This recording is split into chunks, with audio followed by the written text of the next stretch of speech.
Good morning, everyone.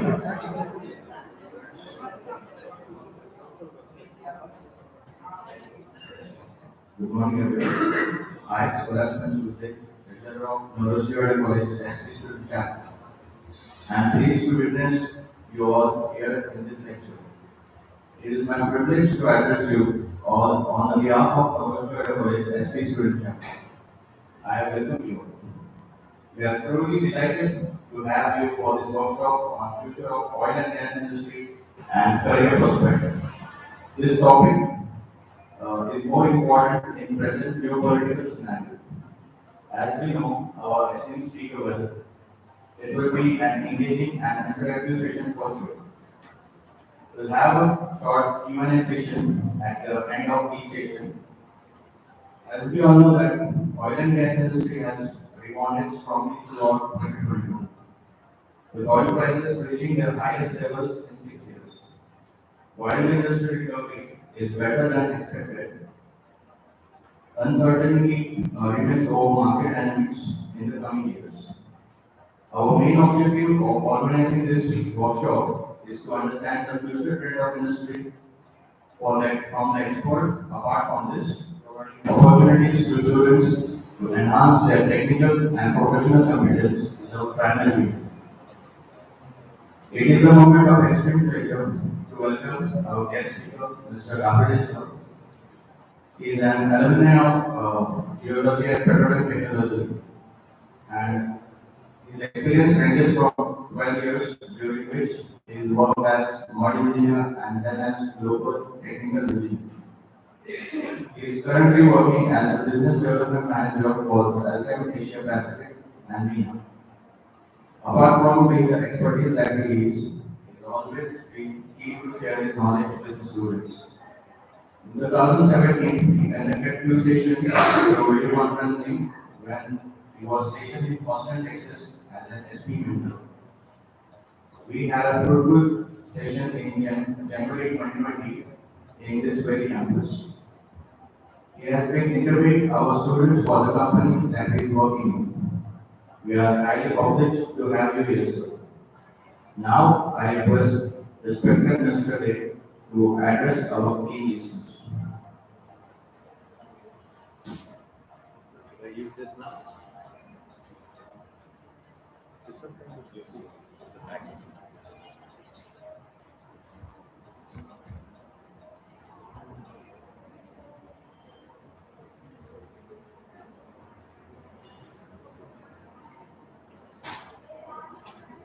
Good morning, everyone. Can you hear me? At the end, you can hear me loud and clear? Yeah? Okay, good day. So I won't use this. Good morning, everyone. Sorry I'm late. I need to apologize because everyone's time is too precious and I didn't want to intentionally waste it. It's just the traffic is horrible. So I've been traveling from Dubai to Pune and spent some time with you guys because my family stays in Pune. So this is a vacation from business trip. Okay. So let me begin by saying thank you for coming in and listening to me. This is going to be a very forward-looking presentation. The horizon is anywhere between 25 to 30 years from now. And why did I want to do this? It's very close to my heart because I've been hearing feedback from students, other professionals who work in the industry that the oil and gas industry is dead. And I'm here to tell you it is not. So here are the arguments. Of course, I am a little biased because I have a long relationship and a very fruitful one, to be honest with you, with this industry. So I may be biased, but I want to put through my perspective because maybe the negative comments around oil and gas industry are really not deserved. Okay, the world is not where it is now, and it would not have been if crude was not discovered. So I'm here to present my perspective. Of course, you may choose to differ from my opinion, but that is the way the world works, right? There are opinions everyone has, so I'm not here to defend my opinion or enforce my opinion on you, but here to present just my perspective on things and how oil and gas industry will progress in the near future. So before I begin, like every oil and gas representative, whenever they present something, there is always a safety moment. So, since all of us here are youngsters except me, right? So let me ask you a very quick question. Very quick question. You guys travel on two-wheelers? Yes, right? How many of you are using helmets? The yes was far more stronger than the people who are really using helmets. Okay, so why do I do this question for you guys? Is because I am a very big avid lover of motorcycling. Okay, I've owned a lot of motorcycles. I still own a lot of motorcycles, and always the prime importance is safety. So if you see me riding, I actually ride in the city with my gear on, all the safety gears, all the knee pads, all the shin pads, all the elbow pads, my helmet. I may look weird, but it is good for my safety, right?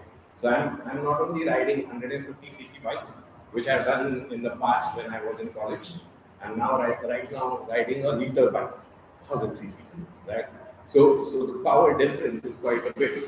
And if anyone here is into biking or motorcycling or is even using a moped, I really implore you to use a helmet. Okay, I have not been in a crash, thank God for that. And but I've seen a lot of crashes with my friends, and they've been severely injured. But because of their helmets, they have been safe. They have not lost any limbs. They have not lost eyesight. They have not lost their brain functions. These things can happen on the road. Okay. So for an example, today while driving to University College, I saw a person on his motorcycle without a helmet using his cell phone. So I was thinking to myself, how busy could this guy be that he's risking his life?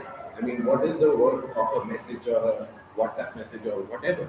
Maybe you are a businessman, maybe you are turning over 100 crores, but I don't think your life is even worth 100 crores. It's beyond that. Ask your parents, ask your wives, ask your spouses, what is your life worth, and they'll tell you what it actually is worth. Okay, so it is, to me, it is a very simple formula. My life is worth more than a message, a phone call, and I will not take that phone call while I'm in the car or while I'm on my motorcycle. Park it on the side when I get a chance, and then I will call someone. Okay, it's not important. My boss calls me, it's not important. I may lose my job, but I may not lose my life, right? So that is the rule that I follow. Whether the government follows or not, it doesn't matter to me. I follow that rule for my personal good. So I implore you to follow the same. Okay. So let's get back onto the topic: the future of oil and gas. So a little bit of a disclaimer. Of course, like I said, I may be biased towards this industry because this industry has been very kind to me. It has had a very fruitful relationship with me. So, first of all, in this presentation, it's a very forward-looking presentation. Okay? Like I said, it's a horizon of 25 to 30 years. The statistics that I will present to you will be in the range of plus or minus 5 to 10 years from now. Okay, and then we can extrapolate that to 25, 30 years. Okay, so that's how the presentation is going to work. Uh, the current market scenario with the war between Russia and Ukraine, whether you support it, whether you are against it, that is irrelevant. But that has completely affected the crude prices. How many of you follow crude prices on a daily basis? How many of you have Apple iPhones, Google smartphones? Everybody using a smartphone, right? Just go on a stock market app, add Brent crude to your app, and it updates automatically, right? You use WhatsApp, message forwards.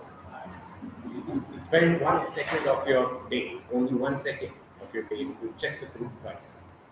And I'll get to why it is really relevant, right? Maybe you hear the 130 US dollars a barrel, 100 US dollars a barrel, 90, 60. What is the impact? That impact you'll see in this presentation, right? So from now on, moving forward, you will follow the crude oil price because the crude oil price will really dictate how your future looks like in this industry. Okay, so please follow that price, and I'll explain why it is relevant in the presentation. The overall presentation has non-intentional or intentional bias from the author, that is me, right? Like I said, this industry has been very good to me, and I am really biased towards it on the positive side. You may see someone saying negative things about the industry. That is not for me to stop, right? Everybody has their own opinion, but this is a positive looking outlook, okay? And after the presentation ends, of course, you will have a copy of this document. And if you read through it and if you still have any few questions or any clarifications that you may require after this presentation, after I walk out of the college, you're fine to contact me or Sagar there, right? And I'll be more than happy to answer those questions. So let's begin with the question. Let's see how the class or everyone here is divided and what do they think. So what do you think about the future of oil and gas industry? And I've given you three options like A, B, C, D, right? A is growth, B is sustain. So a challenging situation, but it will survive, right? And it will decline. Okay? And there's purposely a mistake in there. I made that on purpose, right? I made that on purpose. So let's see who spots it. So think about it for a second, and now I will ask who thinks that it's option A, growth? And just raise your hands, and I want to see how the class is split. Okay, two people. Who thinks it will sustain itself? B. Okay, good number. And who thinks it will decline? I would think the rest of the people who did not raise their hands think it is going to decline, right? So let's be honest about it. Come on, raise your hands. Tell me it is going to decline. So I would say that only 2% of the class thinks that it will be on the growth cycle. I think about 10% of the class thinks that it will be sustainable. And about 80% or so of the class thinks it's going to decline. Now the graph here is wrong. And I explain why. You yourself see it's why. So our industry works on demand and supply. Every industry works on demand and supply, right? Let's get to the nitty-gritty of the things without really diving across the board, right? Let's get into the point. The meat of the matter is, where is the demand? Do we have a demand for oil and gas? Is it going to just be EVs from now on the vehicle side? Is it going to be hybrid vehicles, right? And do we really think crude only goes into vehicles? The mopeds that you drive, the motorcycles that you ride, the cars that you drive, is it only in that, or is it much more, right? That much more is so much more that you would not believe. So I'll, I hope that this opens your eyes. So because of COVID-19, of course, every industry had an impact, a negative impact on their demand. All right. And that goes without saying that it has also impacted us in the oil and gas industry. So you would see that 2018 and 2019, the growth of gas demand was exponential, and it's almost grew by, let's say, 10% or so year on year. And then 2020, there was a big slide because of COVID-19. Most of the world was almost shut down. No aviation fuel was going in, right? All those things we have seen but with our own eyes, we have witnessed it, right? So 2020, the revised forecast was lower. But now look at what 2020 is doing. The demand has grown, has risen almost about 30% on the just the pure numerical basis. Okay, and year on year it is keep on increasing. So 2025, the growth would be or demand would be for gas is about 4,400 MCFC. Okay, Asia Pacific. Now, let me explain what Asia Pacific is. If you guys are not really aware of where we are located geographically, we are supposed to be the Asia Pacific continent, right? India, Pakistan, Bangladesh, Bhutan, Nepal, Indonesia, Thailand, Malaysia, and who else? I must have forgotten a few more countries.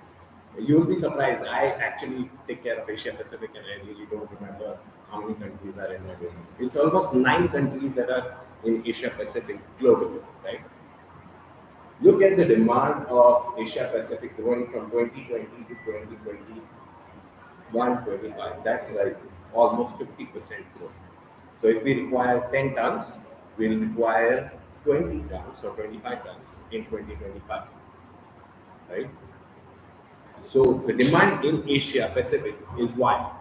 You need to understand why the demand is growing. Why are these guys predicting the demand is growing? If we know that, then we can convince ourselves, okay, these graphs are real, right? What is the reality behind it? Because I can present whatever numbers I want. I can show the demand rising 100% year on year. But why it's only 10-15% year on year? So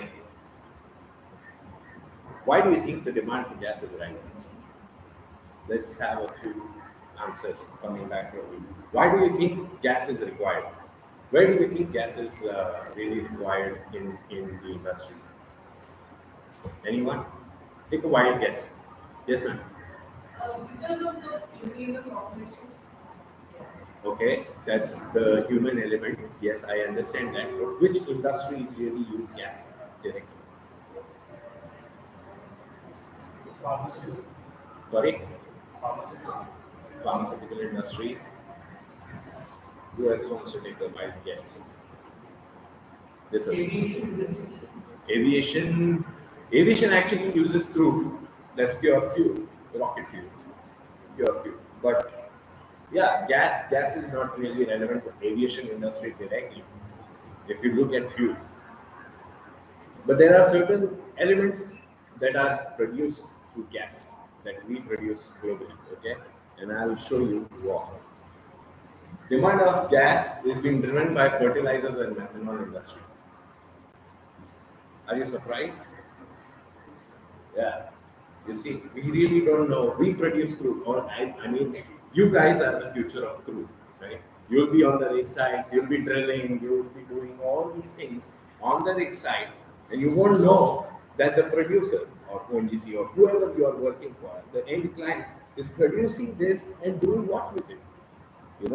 We are so unaware of our surroundings that we really don't know how crude oil and gas industry is so relevant, such a monumental role in what the world looks like right now since it was discovered. So fertilizers and methanol industry is a game changer because India, if you see, is going to be the largest producer of urea, which is the fertilizer that we use for sugarcane, producing whatever wheats, right? Whatever wheat, rice, whatever.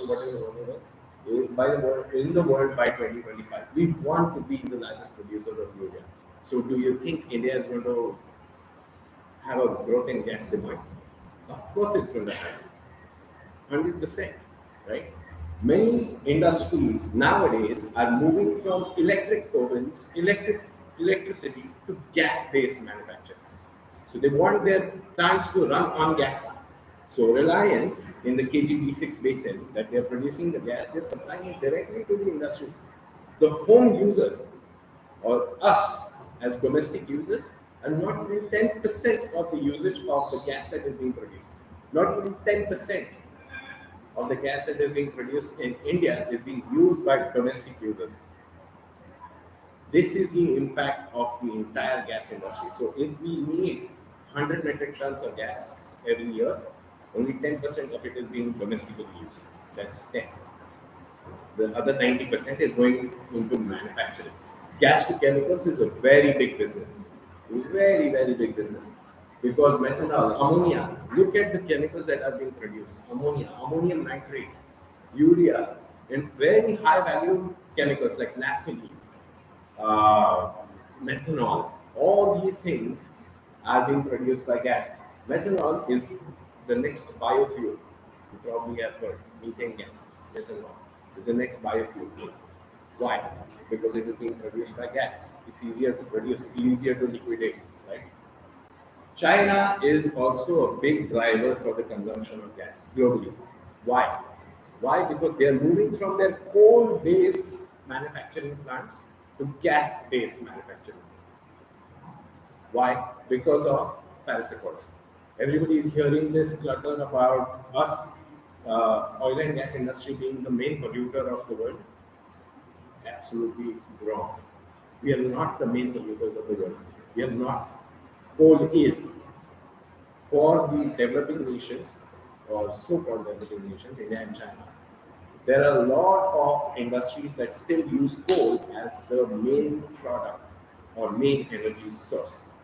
That is now being switched to gas because gas burns faster, is a much cleaner fuel, and has a higher calorific value.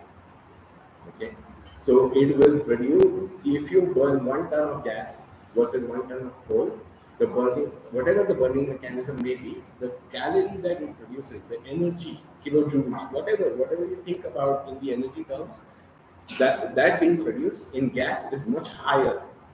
All right, so the efficiency increases quite a bit, and you have to burn much lower amount of gas to produce the same amount of energy for the manufacturing. So the China and India are the main drivers for this, right? The global demand. Do you think India will stop growing economically? We're not going to stop. In fact, I would think, and being an Indian, I'm very happy to say that in the next 10 years, we probably will be competing with America. And I have no doubt in my mind that we will be doing that. So for us to really sustain that growth, we need energy. And the quickest form of energy that we can get our hands on right now is gas and coal. Right? Do you think that this trend that I just showed about gas is a similar trend that oil will follow? So the liquid products will follow the same trend? Yes. Not necessarily. So if you see from 2020 to 2025, the growth is almost what? Only 10% in oil, in pure oil. Okay. So oil, although is a very big driver on what we do right now, how our transportation system works. Globally, the growth of oil is not as much, and that's where EVs and all these things will come in. Okay, we're going to discuss that in a few slides from now on. But the main factor, if you see, even though the growth is there till 2025, after that it is not, it's going to flatline. Okay, so the return on investments for a client like ONGC, a client like Shell, Exxon, all those guys who own acreages for oil and gas would want right now to produce more gas than more oil, right? Okay. And why is this statement so relevant for us? Is in the coming few slides, and I'll show you why it is so relevant, right? So now you would think to yourself, I don't need to worry. I'm doing petroleum technology, I'm doing petroleum related studies, and sooner or later I'll get a job, and everything is hunky dory. I'll go my way, right? So if you are getting that impression, you are wrong. The industry is going to grow, but the growth in the industry has changed quite a bit. On what scale or how it impacts you, me, the people who really work on the ground for this industry is coming up, right? So our industry has its own challenges, okay? And the challenges are what is going to define your careers in the near future. So if you can solve one line or 1% of that problem, you have a job. If you you cannot solve that problem, there are too many people already in the industry who can do the job and they will survive for 25, 30 years and you won't have a job anyways, right? Think about it like that. So upstream capital investment has dropped by 30% in post-pandemic. Post-pandemic is COVID-19, right? We are in the post-pandemic phase, recovery phase, small recovery, slow recovery, whatever you want to call it. But we have lost in the upstream industry about $240 billion of investment is lost. Saudi Aramco, Shell, Exxon, BP, everyone has pulled their investment into what? If you ask, oil. Not gas, but oil. Okay, why? Because they have seen those charts. They are the ones who actually influence those charts, right? So you see an exponential growth between 2021 to 2025, but after that it flatlines. So you as an investor, let's say you have 100 crores to invest, okay? Will you invest in a company which is going to do oil, or would you invest in a company which is going to do gas? Yes, right. So they are also thinking like we are thinking. Right? It's basic economics. Everyone wants to earn money or multiply their money faster, right? Nothing wrong with that. Oil is still expected to be the number one energy provider for the world because we don't have the technology to extract energy from anything else. The gas plants, the gas manufacturing plants that I'm talking about are as big as this room that we are sitting in, right? Multiple cylinders of gas and they are pressurized. They can't be converted into a vehicle. So you can't sit in a car and have it gas fueled.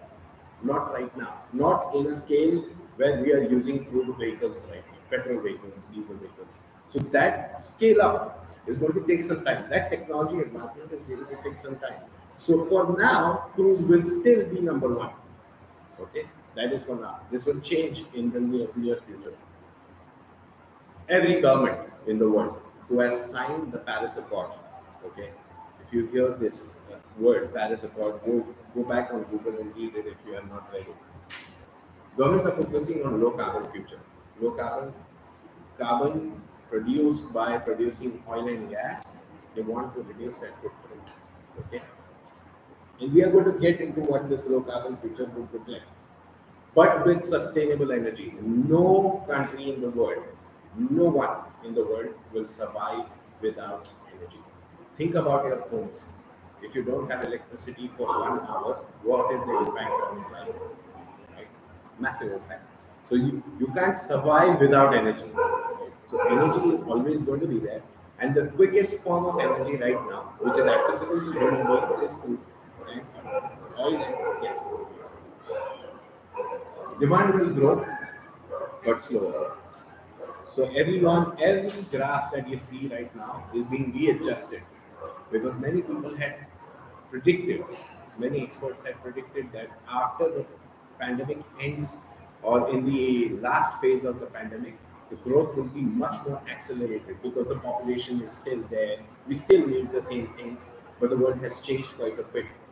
Look at the impact of the fuel requirement because people are working from home. This is 2020, beginning of 2020, and look over what is going to be in 2030 because people are working from home. So, if, for example, if I start working from home, I'm not traveling to the office. Maybe I'm traveling one day to the office. So, my fuel consumption has actually been decreased by 75%. Just me as a person. So, think about yourself. Think about how many professionals are working from home, right? So, the fuel consumption has shrunk quite a bit. But that does not mean that the fuel production and the real consumption of fuel, aviation, all those things have decreased. Aviation is still aviation industry. We are still flying flights. We're still flying on rocket fuel, and that fuel efficiency has not changed in the past 15 years. So the engines of the Boeing and the Airbuses are tuned to such an extent that for the last 15 years, the efficiency has not changed a single digit. Okay, people have just become smarter on flying on winds. So if you look at a transatlantic flight, so if I'm flying from Mumbai to Houston, right? If you look at that flight, they will try to adjust to the direction where the wind is behind them, so they get that efficiency in the field, right? So and this is common. So humans have improved their problem solving. They have improved. They found a engineering way to short circuit things and have a backdoor entry to increasing their fuel efficiency. But the engines have not changed. Internal combustion engines have largely not been changed since the 1970s, right? They've shrunk in size, but the efficiency is still almost similar. So past 10 years, if you look at the fuel efficiency of a car, so let's say for an example of a Maruti 800, has that changed?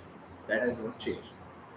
You buy a new car every year, the fuel efficiency is same year on year, right? So the consumption is the same, but it is decreased because of work from home. The petrochemical industry. Now, this is the industry which we, as a student, when I was representing this college, I was unaware, right? On how many places does crude oil go as a raw material or as a material which is blended with another raw material to make a finished product, right? I was unaware of that. But that industry is almost $100 billion industry by itself right now. Right now, it will be a pillar of growth for the oil consumption, oil and gas consumption worldwide. What is petrochemical? If you ask me, petrochemical is everything you touch, all the plastics, all your computers, all your cell phones, right?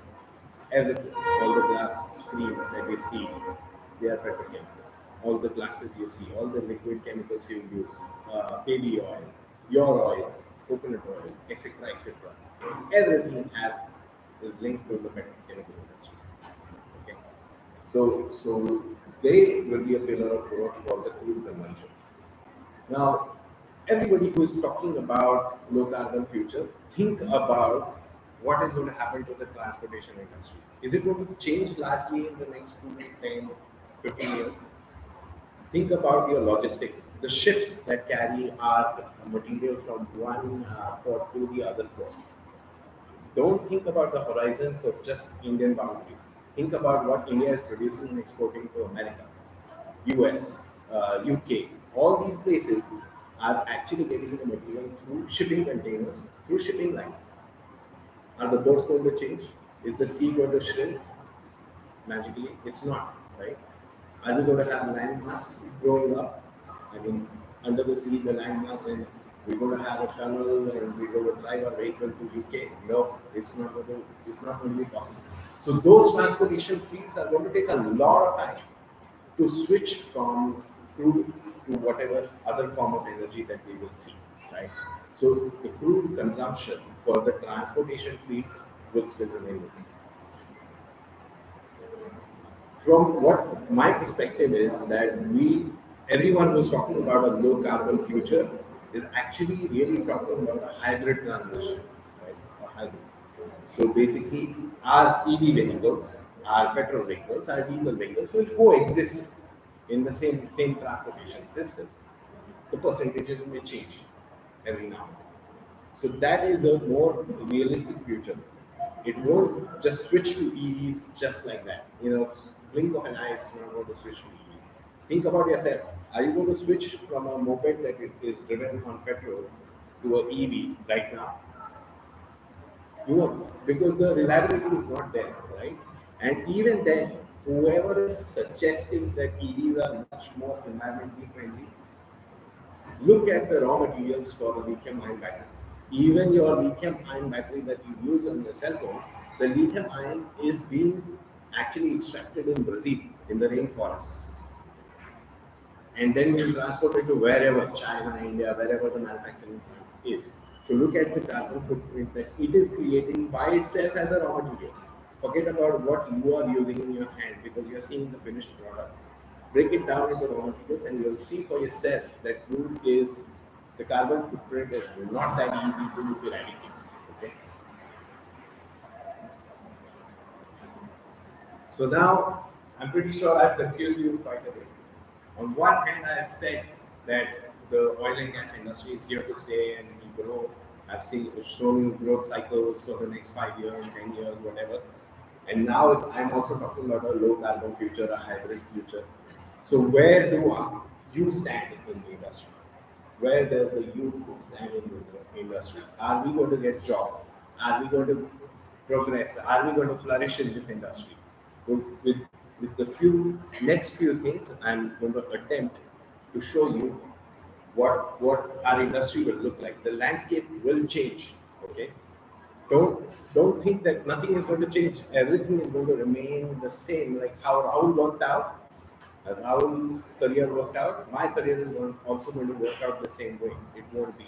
Your career will be a little different. Okay, but that little difference is where you adjust from now on. If you start adjusting from now on, I'm pretty sure you'll be prepared for your future. Okay, so with this, I'm just trying to show what the petrochemical and the transportation industry looks like for the next 25 years, right? So look at China. Both those bubbles. Forget about the numbers, forget about the scale, forget about everything else. Just look at those bubbles. They're almost the same. So even the premium transport fuels like aviation fuel, jet fuel, rocket fuel is the same circle like petrochemical. So this is not going to go away. Our industry is not going anywhere. Our industry landscape, the way we work is going to change for sure, 100%. But that does not mean it's going to be eradicated completely. Everybody is going to just switch off oil and gas completely. It's never going to happen like that. So let's discuss and cut the clutter, cut the BS of the low carbon future. Okay, and I'm going to be very straight, right? Everyone in this room is creating a carbon footprint of their own. Every human generates a carbon footprint. Okay, you live from 0 years to 60 years, an average age, right? You, every year you have a carbon footprint because humans take in oxygen without carbon dioxide. So everyone has a carbon footprint. So you think a low carbon future means killing human beings? It won't be possible like that, right? It won't be. So for us, what gets measured gets managed. Okay. So a human producing a carbon footprint is very well known, pre-established in the scientific journals. And we very well know how much is that range. But do you know the same range of a shipping line coming from Gujarat port to UK port? Don't know. Depends. It depends. Everyone you ask will say it depends because if I have a new ship, it's much more energy efficient. So the carbon dioxide produced or carbon monoxide produced is quite less. But what about the old ones, right? So these things are still not crystal clear to the entire world. Forget about Indians, forget about us, forget about me, forget about this group. It is not clear to anyone in the governments, US, UK, everyone, right? They're still trying to understand to have an average value associated with these things, right? They're not even an exact value, an average value. So there are no standard ways to allocate a carbon footprint to any operation in the oil and gas industry. So if I today I walk into or you walk into a office for Exxon, Shell, BP, ONGC, okay, you tell them or ask them, hey, I'm going to drill here in this location. Tell me what will be my carbon footprint to produce 1 liter of oil if I hit oil. Ask this question and you will receive no answer. Nobody knows, right? Nobody knows because it is not being measured right now. So the world is now adjusting to the measurement first. So the measurement will come, I would say, anywhere between 25 to 30, 2030 to 2025. That's when the measurement will really be tuned in. From 2030 onwards, that's when we will start working towards decline of everything, right? And 2050, where they say net zero, if you read the Paris Accords, everyone is saying net zero at 2050. That is achievable only and if and only when by 2030 we know how to measure everything. Okay? What gets measured gets managed. What you don't measure never gets managed. It's like your weight. If you're not standing on a weighing scale, you will never know you gain weight. You'll never know how to reduce weight. You will never make an attempt, right?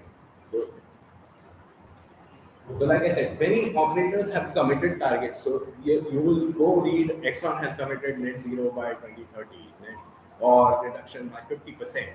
Total has given this kind of commitment. There are many commitments, but those are not written in stone because right now we don't even know how to measure it. SEC. This was a report 2 days ago. Okay, SEC, Security Exchange and Securities and Exchange Commission in US. So NYSE, okay, New York Stock Exchange, has proposed to have a climate-related disclosure on every quarterly report that everyone who's on that stock exchange produces, who's related to oil and gas. So let's say Exxon, BP, everyone who has a stock being in NYSE, they will be submitting a report where they say, okay, we are working towards climate change and this is the steps we have taken for this quarter. Next quarter, we are going to take that steps, blah, blah, blah. So this will keep going on, okay? SEBI, that is our equivalent of SEC, has not yet decided. So our parliament has not even discussed it. So you can see the horizon of these things happen really in realistic perspective. So now, where the glass was 80% of decline, let's see how many people are now on the growth cycle. So how many people think now we will grow in the next 25 to 30 years? Oil and gas. That has changed at least 10% approximately. And how many will say that it will sustain itself? With a few challenges, but will sustain itself. Growth. How many will think it will decline? No, the rest of it, right? I think at least 5% of the people have moved towards the growth. So at least 5% I've been able to influence from my own bias, right? But again, there is like every other human being, we have to think and act, right? It's just not blindly. Rahul said it is going to grow, so it is going to grow. It is not like that. Rahul doesn't control everything, right? 2050 net zero, can it be achieved or not? It remains on us, right? Remains on us to action that point. But practically, can we really achieve it? Human beings cannot be net zero. Human beings can never be net zero. We are going to be net producers of carbon dioxide. So it is never going to be net zero by human being standards. Okay, our population is going to grow definitely by 2050, no matter what we do, right? So I don't think it is going to be net zero. Net zero would really mean, in a larger perspective, that the industries have a better control on how much carbon footprint they produce. That I think is a very practical and very realistic solution. Okay. Low carbon alternatives. Yes, there will be low carbon alternatives. There will be alternative fuels coming to the market. There will be alternative sources of energy like wind, solar, all these things will grow. But to what extent remains to be seen. Okay. Crude is never going to go away. You know the solar panels that you make for solar energy that are also having petrochemicals in them. Right? Silicon dioxide. So silicon dioxide, although it is in quartz and all these things can produce silicon dioxide, the processing actually takes energy, which is directly related to crude. Okay. So it's realistically even the low carbon alternatives also have their own impact, like windmills. The fans of the windmills, if you try to dispose them, you try to recycle them, it's next to impossible. Next to impossible. All we have to do is land farm them. Land farm is you dig a hole and you bury it. It doesn't decompose. It basically has a chemical mixture or it's made out of a particular chemical that doesn't decompose in environment. It doesn't decompose. It can't be burned off because it is going to create a soup which of the carbon black soup that we can't process. Humans can't process it. We don't have the technology. So even the windmills are not really environmentally friendly until and unless they are ready to be decomposed or ready to be dismantled and get gotten rid of. When they are operating, yes, they are environmentally friendly.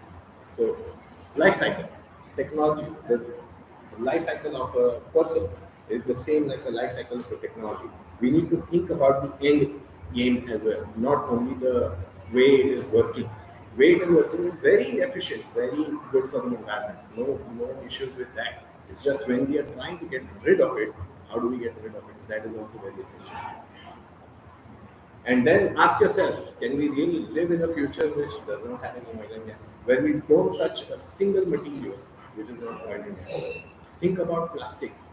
The biggest impact on human behavior or human evolution is plastic. And plastic is a real byproduct of food. It's a byproduct of food. So you can't live without plastic. Are we proceeding towards a future which is a hybrid existence where different types of fuel sources will coexist? Yes. That is a more practical approach. It's not, oh, I got rid of oil and gas. I only live in the EV future. It is not going to be like that. Okay. It's going to be a hybrid future. We will still need to resolve our transportation. Right? Our transportation fleet works on pure fuel, and that has yet to be resolved. We don't have a solar powered aeroplane till now, right? So that's where the technology has to go. Think about how long that will be, right? From today, how long it will be when we are able to completely change the aviation and transportation industry into a more environmentally conscious or more environmentally efficient fuel. Now, this is very relevant to all oil and gas. We learn how to drill for oil, right? CO2 reinjection from the atmosphere into the earth is a real technology that people are looking at. Look at Exxon, these guys are really working towards it. So, if you drill a hole in the web or on earth, anywhere on the earth, who do you need? You need experts. Who are these experts? Are people like you, right? Sitting in this room. So even if they are talking about us net zero, and we're going to re-inject every drop of CO2, every kg of CO2 back into the earth, who would they need? They need drilling engineers. They would need drilling fluid specialists. They would need us. So jobs are not going anywhere. Yeah. So your personal economics is still alive and going well. So last statement that I would make is what we have made constantly every two slides, that it is going to be a transitional phase right now where people are going to outright support EVs, outright support wind energy, solar energy, but oil and gas is here to stay, right? So you being from this industry, I would think in a cursory stage, at least on a primary stage, I would think that you are representing this industry. Don't think of it on the negative side. Think of it on the positive side. Yes, opportunities are here to grow, right? EVs are here to grow. Every industry is here to grow, right? but our place is not replaceable. Oil and gas is almost irreplaceable for now, right? So on a small scale, these technologies are very young in their life cycle. Crude oil and relevant technologies have immensely developed over the last 70, 80 odd years, right? So we are so far on that technology that everything, every drop of crude that we produce is used. Nothing is going to waste. Nothing is going to waste, right? So our contributions can never be undermined. Right? Oil and gas industry is here to stay. It will survive for the next 50 years, but it will evolve. So last, I gave an example of cricket because I think everyone kind of knows cricket, right? So cricket has also evolved from a 5-day test match to an IPL, which is finished in 3 hours, right? So think of it like that. It is going to evolve. The industry is going to evolve. It's just how and when we'll have to wait and watch. But you guys are still relevant, so don't lose hope. Okay? That will be the end of the presentation. Thank you.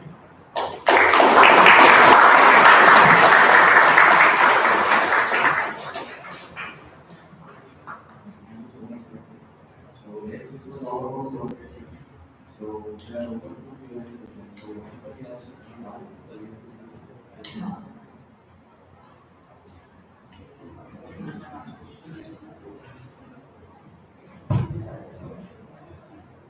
Shoot, guys. Unless you ask, you will not receive. Only the crying baby gets the milk. Right? Could you throw some light on the present situation restaurant of India by restaurant? So, ma'am, I'm not politically biased towards anyone who's in power, so I'll be very neutral. But Dr. S. Jaishankar has given a statement on this, and as an Indian, I completely support that statement. Right? We as Indians have to think about India. We don't care what the entire world is doing. Right? We've cared enough, and people don't care about us back. Right?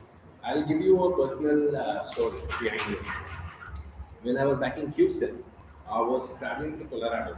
Okay, you can go plot that in US. Okay, so Colorado, I was going to go to a rig site and support them for new technology deployment. So I used to belong to a team which is a new technology deployment team. Or they used to call it a SWAT team.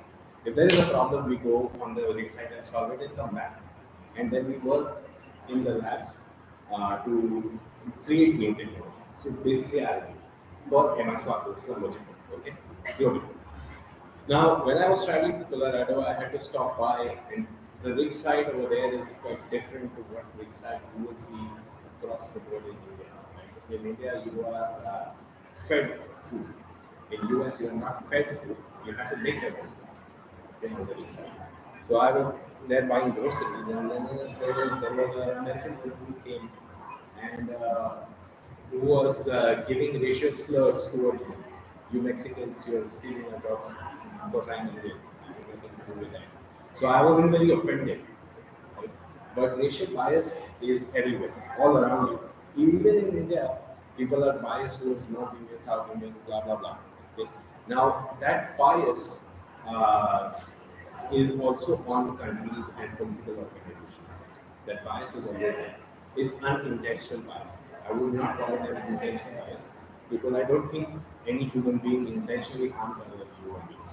At least I would like to look at the good side of human beings, not the evil side. So when Dr. S. Jaishankar said that our strategy is only related to India and we are here to look after only Indians, I was very proud. Because buying crude from Russia right now at a price which is 30% discounted from market price is a master stroke for our economy. Because because that 30% is going to go towards directly to our GDP. We can build infrastructure. Look at the amount of energy that we use as India. We are net importers of oil. We can't afford to be, taking the moral high ground and saying that okay, since Russia attacked Ukraine, we can't buy from Russia. And again, if you look at geopolitics, you know about how sanctions work. Oil has been purposely kept out of the sanctions very clearly in black and white. whenever there is a war, between forget about only Russia, Ukraine, anywhere in any part of the world goes to war, oil is never going to be sanctioned. It is a primary energy source for human beings. You can't live without oil right now. That is the current scenario. So, since it is being kept out of sanctions, we have every right to buy it in this country. That is my stand. I stand for India. That's it. I won't say anything otherwise. Yes, sir. As per my knowledge, low carbon future is just a false narrative which is created globally because no one really cares about it. And I can claim this sentence by some consequent presentation also. That we are using alternatives and electrical vehicles even though the demand is increasing. So as per me, the main reason behind the switching alternative engines. So if we explore if we develop some technique to explore on the dead gas and the produce oil from the dead gas, then the price will decrease. And then the supply will be more, and as the supply more, the price will decrease. So it is a very nice thing to hold and survive for the long term. Well, I wouldn't agree with your point. Low carbon future is not a hoax. Don't get me wrong. It is here to stay and it will stay for the next. And we really need to think about it. Our environment is getting warmer and warmer by the day. So yeah. If we are 20 rupees something and if causes some pollution, then we are okay with it. But if we are spending 100 rupees for the oil and it is producing the pollution, then we are not okay with it. So as long as it is a false.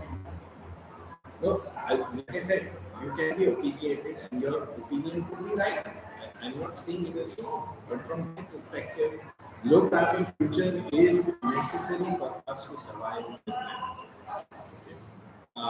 But really survive in the sense that maybe there is less oxygen later, or maybe the sea will rise so much because there is a prediction that by 2035, Mumbai will be underwater. So, so if Mumbai is underwater, what is the impact on India?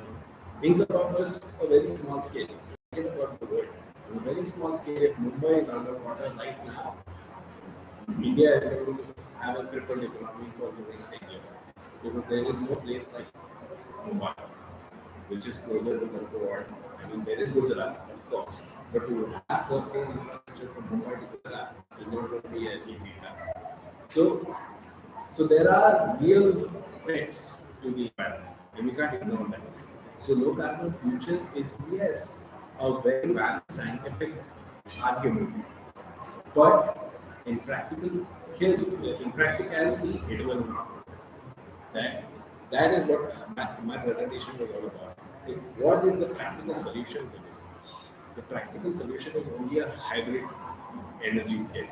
So all the transportation, passenger fleet, passenger as in you me, regular users will switch to EV models, right? The transportation fleet will still use two models.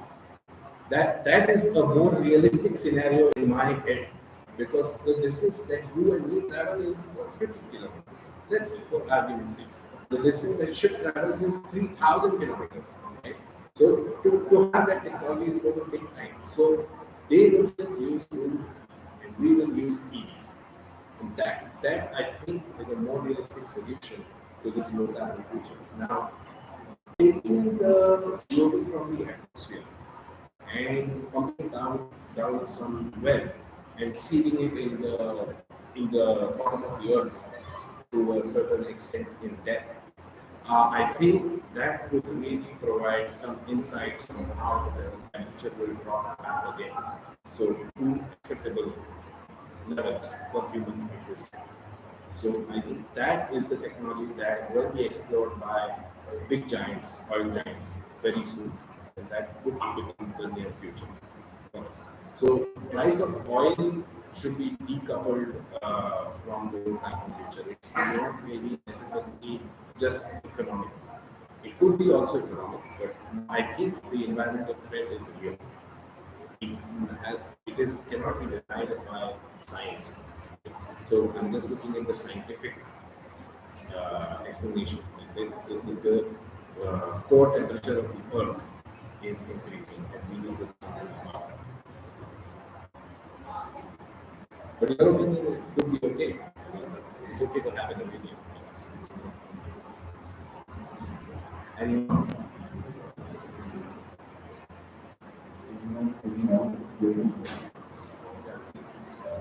As you said, we have some degrees and oil. So, are you going to a cafe data where oil and electrical for the hybrid data vehicles?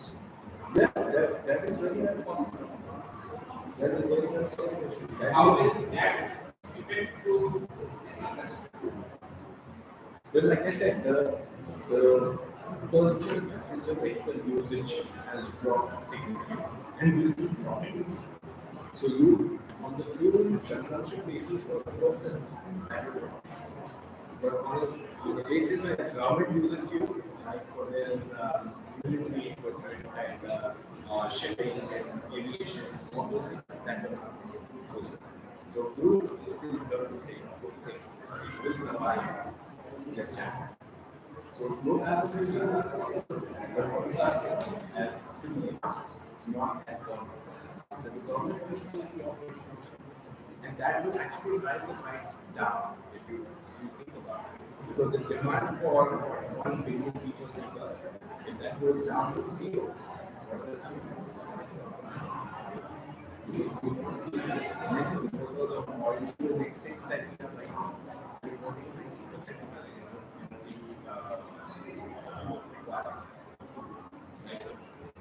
as we speak.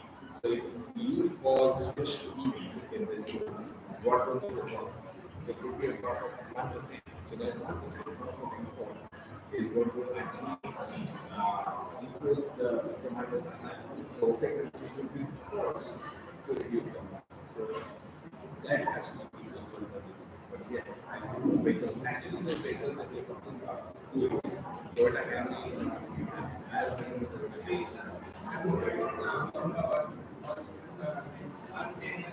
oh, those guys are also going to go back to EVs.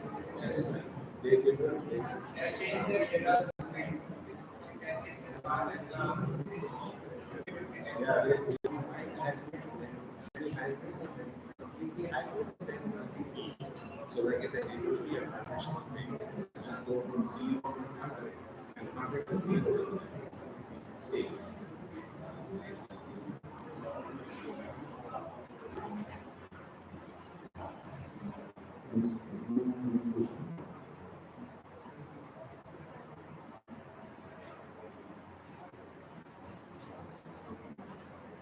Yes.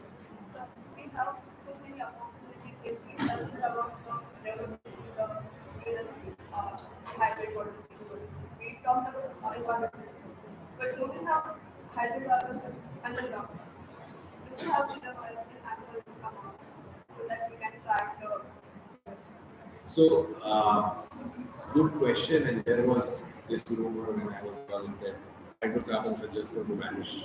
Like there will be not enough reserves for any human being to survive. I think, personally speaking, we'll have enough of hydrocarbons to survive on our lifetime. Yeah. Our lifetime on a geological scale is negligible. I mean, you have a geology background, so I can speak in that terms very quickly. But on an epoch basis, if you look at an epoch, there is not enough oil reserve.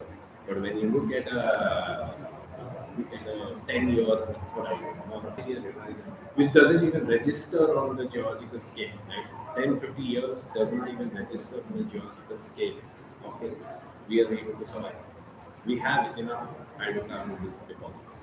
You'll hear more and more finds coming through. Like Malaysia had three finds in the last 6 months, 3 gas finds. So India had one. I think Thailand had two. So these finds are new finds. So there is enough. We can survive. It's not out of the blue. So, I may sound foolish, but is it possible to use as a renewable energy? Because fossil fuels, like becoming, it is still becoming in the ground. Correct. And all these years we have not used. For the last 50 years we have used. Correct. So there is until stock there, and it's a kind of renewable. Uh, The like, stock is still high. yes, so on a geological scale, I would say yes. On a human scale, it is no. Because humans survive for about 68 million years, right? So in our lifetime, it is not, the organic matter cannot be converted into potential. But there is already ample stock. But for the process is still ongoing. So for let's say 200 years down the line, is being made now. Just an imagination. Maybe need not worry much. Yes. I'm very optimistic that way. So I'm always optimistic, no matter what comes. So, We have to choose the best alternative for the fossil fuel. right now, I would say solar has a lot of potential. The only issue with solar is how do we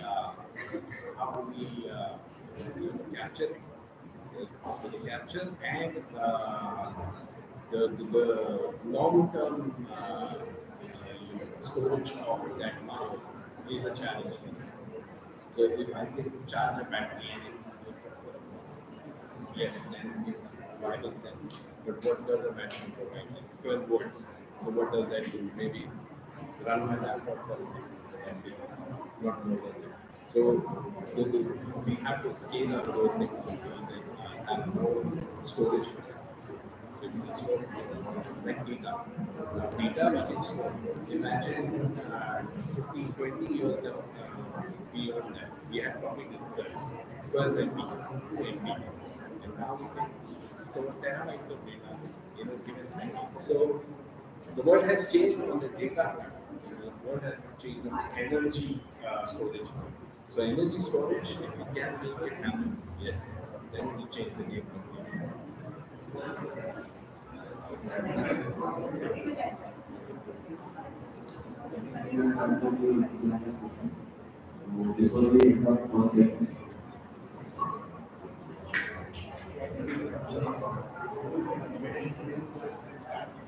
Ask them, guys, do you want to take a small break? Let's be honest with each other. Yeah, right?